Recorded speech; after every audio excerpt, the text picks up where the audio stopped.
Good morning, student. Today we will discuss about the third chapter in textbook Hornbill, titled Discovering Tuts. The saga continues. Here we find in this chapter that this is a real story and it's connected with ancient civilization. देखिए, आपने history में pharaoh का नाम सुना होगा. तो ये जो सभ्यता थी, उस सभ्यता में एंशिएंट सिविलाइजेशन मीन्स सभ्यता, उस सभ्यता में जो है बहुत से राजा हुए और उनका ये मानना था कि व्यक्ति की मृत्यु के बाद भी एक जीवन होता है. यानी उनकी एक कामना भी होती थी कि they want to be immortal. वे मतलब अमर होना चाहते थे आफ्टर डेथ. और उनकी ऐसी सोच थी कि there was a perfect life after death, के मतलब मरने के बाद भी व्यक्ति की एक पूर्ण जीवन होता है. वह वैसा ही जीता है जैसा वह जीवित रहते हुए जीता है. इसलिए उसके मरने के बाद उसके शरीर को ममीफाइड कर दिया जाता था. ममीफाइड करने का मतलब क्या होता है कि उसका जो मृत शरीर होता था उसमें एक प्रकार का लेप लगाकर उसको हमेशा के लिए इस तरह बंद कर दिया जाता था कि उस शरीर का कुछ भी नहीं होता था. और जैसा कि उनका मानना था कि there was a life after death, के मरने के बाद भी एक जीवन होता है, तो उनके साथ बहुत से वेल्थ रख दिए जाते थे. वेल्थ यानी धन संपत्ति, जैसे कि सोना चांदी जो भी जवाहरात होते थे वो उनकी मम्मी के साथ रख दिए जाते थे. और बहुत सा खाने पीने का सामान भी उनके साथ रख दिया जाता था. कपड़े और जो कुछ भी राजा लोग जैसे पहनते हैं, हार वगैरह और रिंग्स वगैरह, नेकलेस वगैरह, वो सब चीज़ें उनके साथ रख दी जाती थी. तो इस तरह की जो उनकी कामना होती थी आफ्टर डेथ के वो इस तरह से जिए, उस प्रकार से ही इस चैप्टर में हम देखेंगे. और ये जो कि जिसके विषय में ये कहानी है, जो राजकुमार थे, द हेयर ऑफ क्या नाम से किंग, राजा के उत्तराधिकारी, वो जिसके विषय में ये चैप्टर है टट्स, वो जो हैं अपने समय के एक ऐसे राजकुमार थे जिनकी मृत्यु जो है बहुत अर्ली एज में हो गई थी, मतलब बहुत कम उम्र में हो गई थी. और इसकी डिस्कवरी अभी तक हो रही है कि उनकी मृत्यु कैसे हुई. यानी अभी तक किसी को ये नहीं पता है कि उनकी मृत्यु कैसे हुई. इसीलिए इस चैप्टर का नाम है discovering Tut's. The saga continues. Saga का मीन्स होता है लॉन्ग स्टोरी और कंटिन्यूज मीन्स अभी भी है. यानी वो लॉन्ग स्टोरी जो सागा मतलब जो टुट्स जो है, उनकी जो डिस्कवरी की कहानी है, वो लॉन्ग स्टोरी अभी भी कंटिन्यूज है, मतलब अभी भी चल रही है. Okay, let's see in this chapter. He was just a teenager when he died, the last heir of powerful family that had ruled Egypt and its empire for centuries. He was laid to rest, laden with gold, and eventually forgotten. Since the discovery of Tom in 1922, the modern world has speculated about what happened to him, with murder being the most extreme possibility. Now leaving his tomb for the first time in almost 80 years, Tut has undergone a CT scan that offers new clues about his life and death and provides precise data for an accurate forensic reconstructions of the voice pharaoh. Now let's see translation of this para. देखिए, he was just a teenager. वह केवल एक teenager ही थे, एक कम उम्र के राजा ही थे. when he died, जब उनकी मृत्यु हुई. The last heir of the powerful family that had ruled Egypt and its empire for centuries. Last heir यानी आखिरी उत्तराधिकारी थे ऑफ ए पावरफुल फैमिली, एक शक्तिशाली परिवार के वह आखिरी उत्तराधिकारी थे जिन्होंने इजिप्ट पर और उसके साम्राज्य पर शासन किया था कई सौ सालों तक। He was laid to rest, उन्हें दफना दिया गया, लेडन विथ गोल्ड, बहुत से सोने के साथ उनको बहुत सारा सोना लाद कर उनको दफना दिया गया, एंड इवेंचुअली और बाद में फॉरगॉटेन उन्हें भुला दिया गया। Since the discovery of his tomb in 1922, जब 1922 में उनके मकबरे, टॉम मीन्स मकबरे की खोज हुई, मॉडर्न वर्ल्ड हैज स्पेकुलेटेड, जो आधुनिक संसार था वो अटकने लगाने लगा, about what happened to him, कि उनके साथ क्या हुआ होगा इस बारे में। What with murder being the most extreme possibility, उनकी हत्या होने का सबसे ज़्यादा संभावना थी। Now living his tomb for the first time in almost 80 years, अब पहली बार अपने मकबरे को छोड़ते हुए इन ऑलमोस्ट 18 ईयर्स, यानी लगभग 80 सालों में पहली बार अपने मकबरे को छोड़ते हुए, टट has undergone A CT scan, तट का जो राजा थे कम उम्र में जिनकी मृत्यु हुई थी वो तट थे, तो तट का सिटी स्कैन कराया गया। डेट ऑफर्स, जो देता है न्यू क्लूज, नए सुराग, about his life and death, उनकी मृत्यु और उनके जीवन के बारे में, एंड प्रोवाइड्स और उपलब्ध कराता है प्रीसाइज डेटा, बिल्कुल सही डेटा, फॉर एन एक्यूरेट, बिल्कुल सही forensic reconstruction of the voice pharaoh, यानी forensic reconstruction means scientific investigation के लिए बिल्कुल सही डेटा उपलब्ध कराता है ऑफ वॉइस फेराओ, वॉइस जो कि ये कम उम्र के लड़के थे इसलिए इनके लिए वॉइस आया है, फेराओ मीन्स राजा, उस कम उम्र के राजा के लिए बिल्कुल सही डेटा उपलब्ध कराता है। An angry wind stirred up ghostly dust devils as King Tut was taken from his resting place in the ancient Egyptian cemetery known as the Valley of the King. Dark velvet clouds had scudded across the darkest sky all day and now were veiling the stars in cascade grey. It was 6 p.m. on 5 January 2005.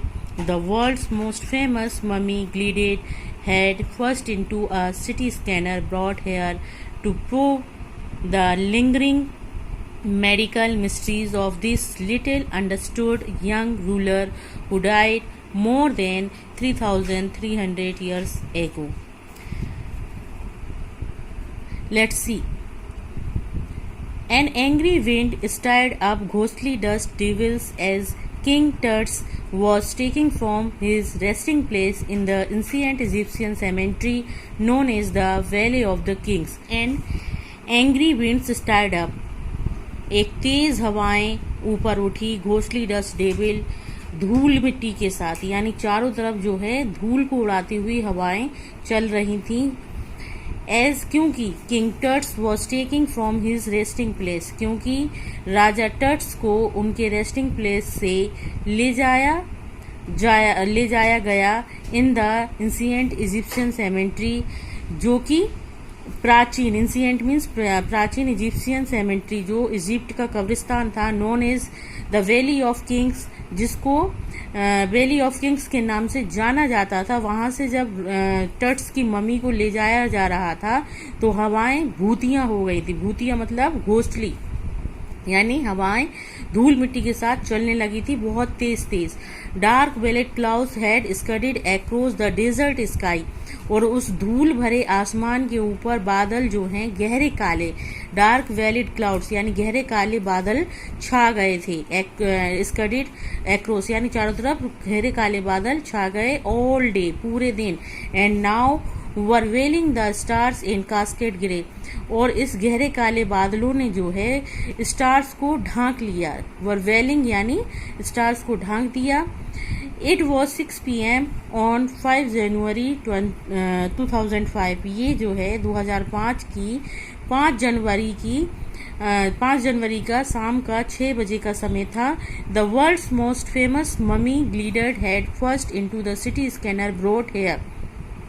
अब यहाँ पर जो है संसार की world most famous, संसार की सबसे प्रसिद्ध ममी का जो ग्लीडेड हेड यानी चमकता हुआ जो सिर था, पहली बार सिटी स्कैनर के सामने लाया गया था।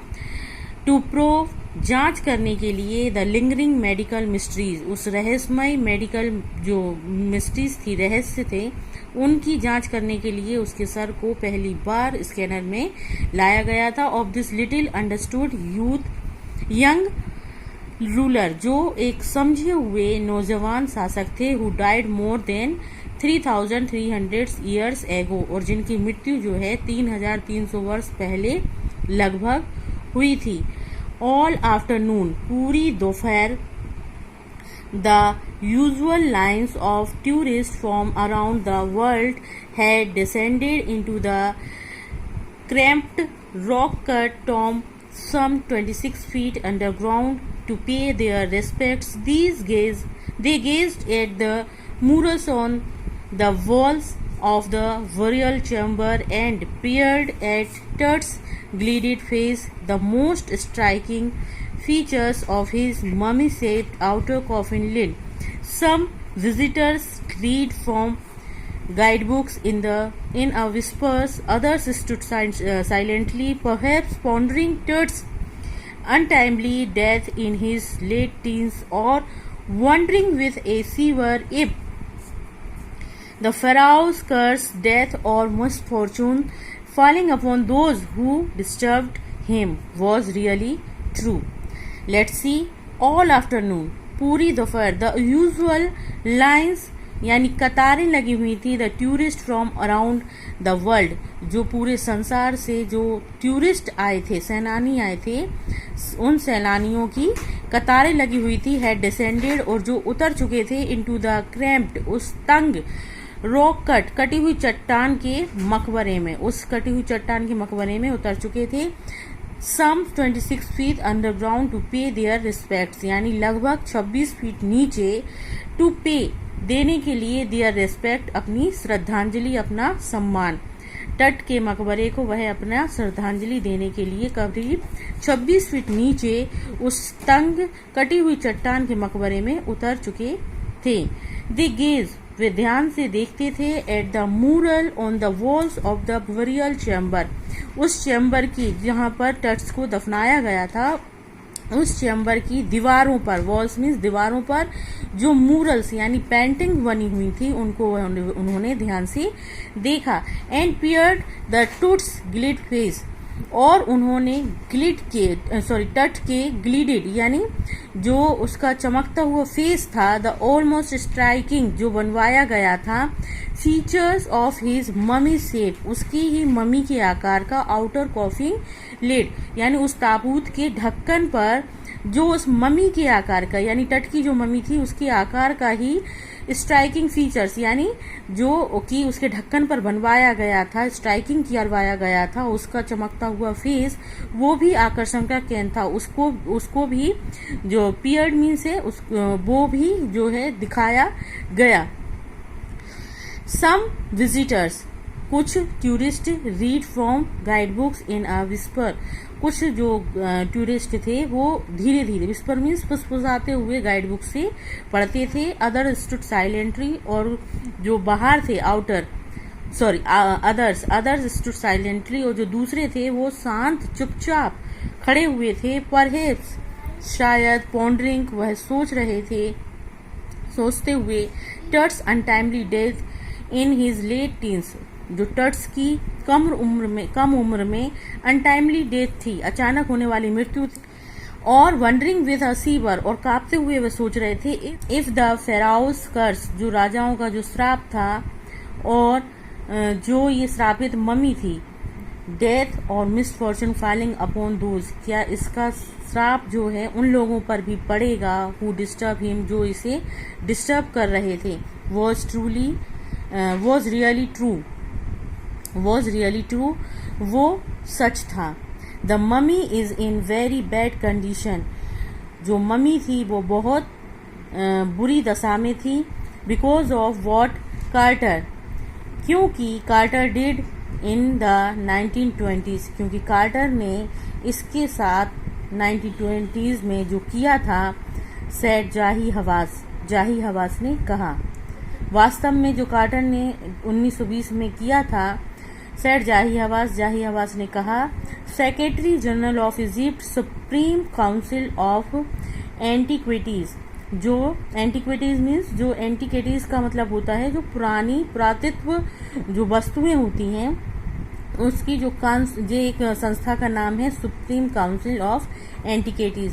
जो इजिप्ट की सुप्रीम काउंसिल एंटीक्विटीज जो संस्था थी, उसके सेक्रेटरी जनरल शाही हवास ने कहा। और एंटीक्विटीज जो चीजें होती हैं वो पुरातत्व वस्तुओं को बोलते हैं। एज क्योंकि he leaned over the body for a long first look, पहली बार उस पूरे शरीर को देखने के लिए वह उसके ऊपर लीन्ड झुके। Quarter Howard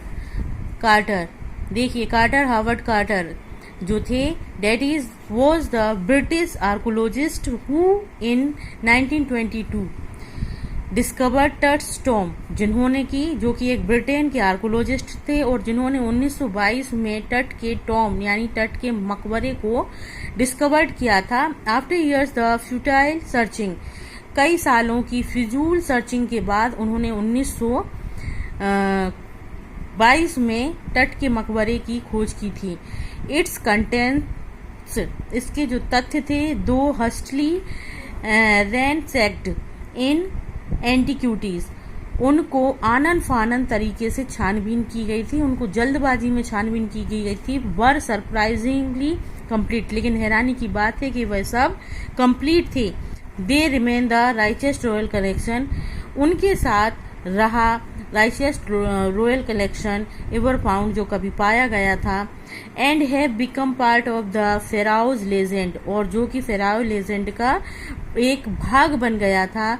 stunning artefact in gold, सोने से बनी हुई कलात्मक चीजों ने चौंकाते हुए, their eternal brilliance meant to guarantee resurrection, तो देयर इटर्नल ब्रिलियंस यानी जो अंदरूनी चमक थी, उसका मीन मतलब उसका मतलब था द गारंटी रिजरेक्शन, यानी पुनर्जन्म की गारंटी थी। जो सोने से बनी हुई जो कलात्मक चीजें थी, उनकी अंदरूनी चमक का मतलब था पुनर्जन्म की guarantee. Cause a sensation at the time of discovery, इस डिस्कवरी के समय में जो सेंसेशन का कारण था वो ये था। And still get the most attention के टट्स के मकबरे को और टट्स की मम्मी को सबसे अधिक अटेंशन दी जा रही थी, अटेंशन मिल रही थी। बट टट्स वॉज ऑल्सो वरीड, लेकिन टट को भी दफनाया गया था विद एवरीडे थिंग्स, यानी रोजमर्रा की वस्तुओं के साथ। ही हैड वांट, जो उसकी इच्छा थी, जो वह चाहता था इन द आफ्टर लाइफ, जीवन के बाद। बोर्ड गेम्स, उसके साथ लकड़ी के कुछ खेल थे। ब्रोंज रेजर, और एक ब्रोंज रेजर भी था। लाइनन अंडरगारमेंट्स, और अंडरगारमेंट कपड़े से बने हुए कुछ अंडरगारमेंट्स भी थे। Cases of food and wines, और खाने के और वाइन्स शराब के कुछ डब्बे भी उस मम्मी के साथ दफनाए गए थे। I hope this part you have better understood, and I hope that you subscribe my channel and click the like button. Okay, thank you.